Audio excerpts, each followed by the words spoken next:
Welcome back to Contemporary Black Voices, where we take on the most pressing issues affecting Black people. And I want to, Caleb did it earlier, but I want to also acknowledge our producer. He called him one of our musketeers. I call him our dictator, and that's Carl Booker. But we wouldn't be able to do this without a Carl, for sure. So, Trayvon Martin was shot and killed by a man who claimed that he was patrolling the area. And so that's when we start to hear more about this stand your ground whole concept. You could shoot somebody and kill them, and you get off because you're standing your ground. A couple of weeks ago, a man shot through his door and killed a young boy. Recently, a lady shot through her door and killed a Black woman who was just coming up on the porch. They're going to make this stand your ground argument for her. So as Black people, are we seeing lynching has changed? They're not using a tree, they're using guns. But the effect is the same. Somebody Black dies. And back then, they didn't have to justify it. You know, Right. So you know, they just did it with the church the next day. But now they're using this excuse, well, stand your ground. And so, Caleb, my question to you, brother, is this just is this a justification for killing us, for murder? I think they're using it as a get out of jail free card. And so, if you're in uniform, you thought they reached for a weapon. If you're not in a uniform, you thought that they violated your space and you had a right to stand your ground. And so it's just another justification for violence against Black folks. And but it's just a continuation, isn't it, of what's been going on for centuries? Absolutely. It's a continuation of white folks feeling they have the right to police Black folks in public spaces. And so it's nothing more than a continuation of that. The idea that I can question you why you're here, what are you doing here, and why are you in my face? And so if you're in my face, I can shoot you, and I can say that I was standing my ground. And again, it's a justification. And maybe even just an insane fear of a Black presence. Is it fear? Okay, let's go there for a minute. Why do these people hate us so?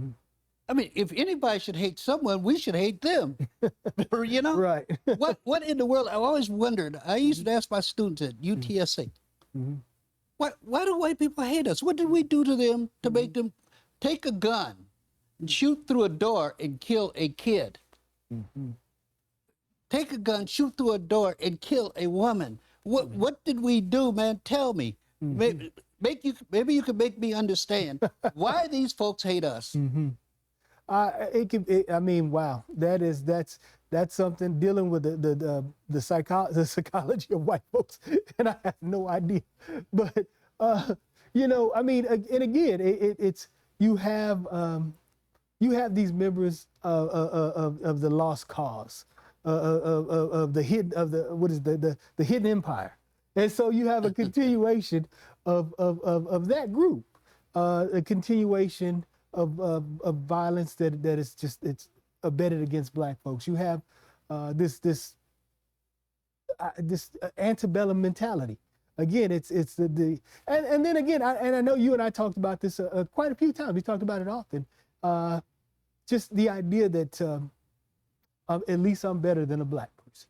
And of course, when they say it, they use the other word. They use the other word. Yeah. And so it's you have a lot of that kind of mentality where I have to be better than somebody. And so you have this dream that was promised to them that turned out to be a false dream. And once they realize that the people on top are taking everything and they're not where they're supposed to be in life, they turn around and they look at you and they take their frustrations out on you, because the same people who are robbing them are telling them that they're poor because of you, not because I'm stealing all your stuff, but you're poor because of them.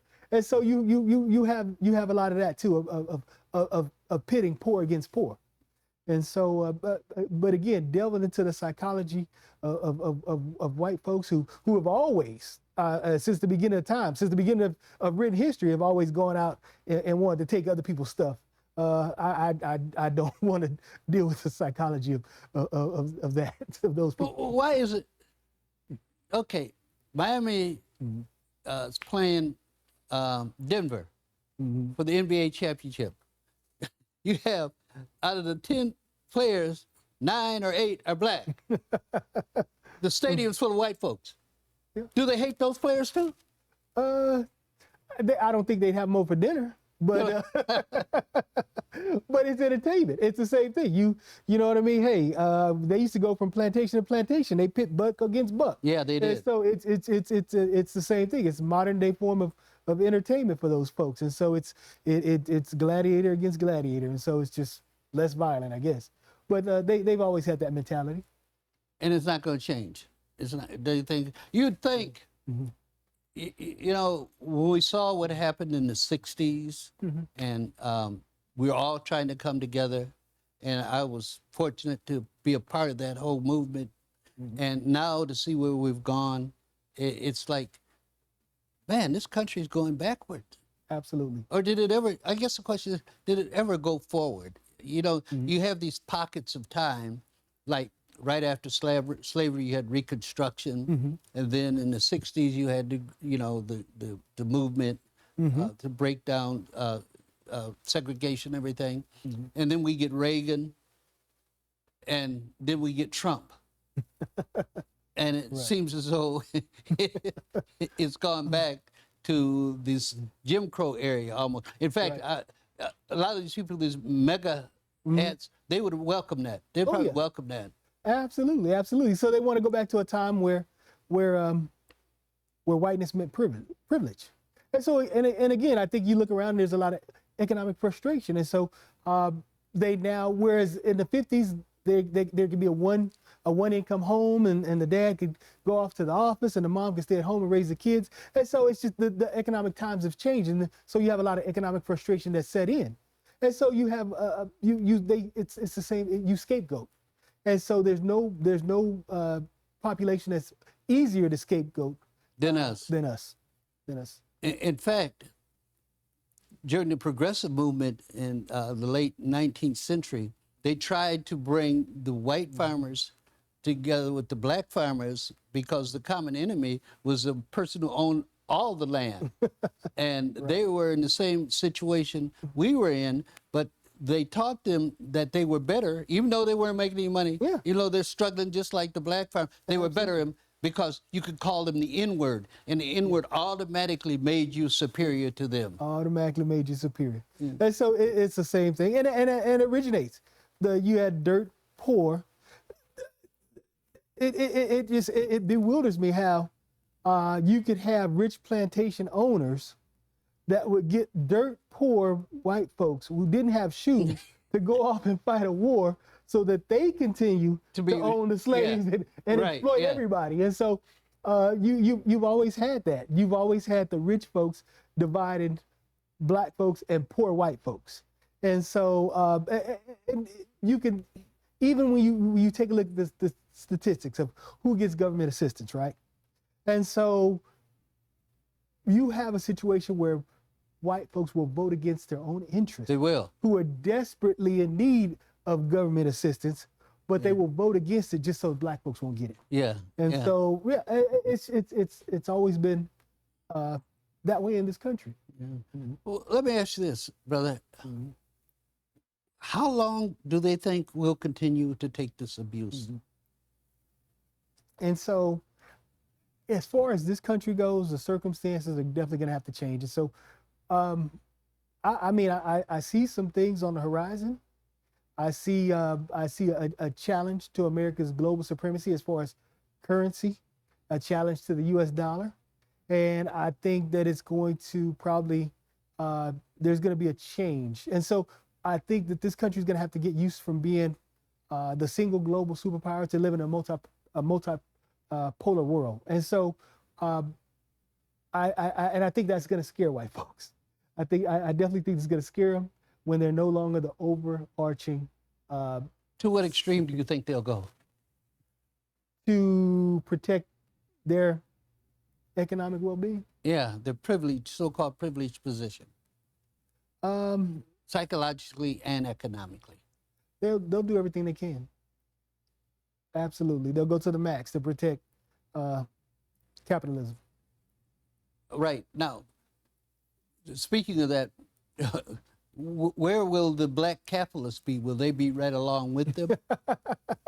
I mean, come on. Someone told me that Jay-Z and Beyonce bought a home for cash for $250 million. Now, that may not be true, but just to have that kind of money, do you think they're going to join up with the masses? Or what side of this battle do you think, or all the basketball players, you know, they talk about this kid coming over here from France. He'll be a billionaire in a few years. Michael Jordan's a billionaire, and such a unfair distribution of wealth affects some of us, but not most of us. So when this comes, if it comes, where will they be? Again, you know, you already know the saying that when white folks catch a cold, black folks catch the flu, and so they'll probably be the first ones to feel that. You know what I mean? So they'll be the first one. But when you talk about the people who are really behind the scenes, and so and so yeah, to me, Oprah is she has more money than I'll ever see. But to the people who are really behind the scenes, who are running things, Oprah's wealth is a drop in the bucket for those people. And so the people who are really in charge, they're gonna do everything they can to continue capitalism and to maintain their wealth and their world dominance. So do you believe, as we get ready to wrap up, do you believe this open season on killing us any way they want to and stand your ground will continue? Or do you have any hope for that case in Florida? Do you have any hope at all that the system will not accept her stand your ground? I was surprised that they arrested her. I really was. I didn't think they would arrest her because I know that the sister went to her door and knocked on her door, and so that's gonna be for the jury to decide. It really is, and so it depends on the composition of the jury. The sheriff said that he arrested her because he didn't see a case for stand your ground. But again, juries they're humans, and they bring with them all their prejudices. And so when you have that case that's going to go before the jury, and so it's going to decide. It's going to be based on the composition of the jury. And so there's so many things to take into consideration. And so is that jury going to be made up of white women? And so we know the perception in this country of black women, and we know white women's perception of black women, and we know that the patriarchal society, white women will vote white before they vote woman. And we saw that in the case of Hillary Clinton. We saw that they would choose their father's interest by voting for Trump than to vote in their own interest by voting for Hillary. And so if that jury's composition is going to be white women, you have to deal with their perception of black women, their perception of their protection. And so are they going to vote white? We will see. We will see. We know. So this has been Hot Topics. Thank you for tuning in and viewing with us, and we look forward to you for our next show. In the meantime, remember, we're telling our story our way.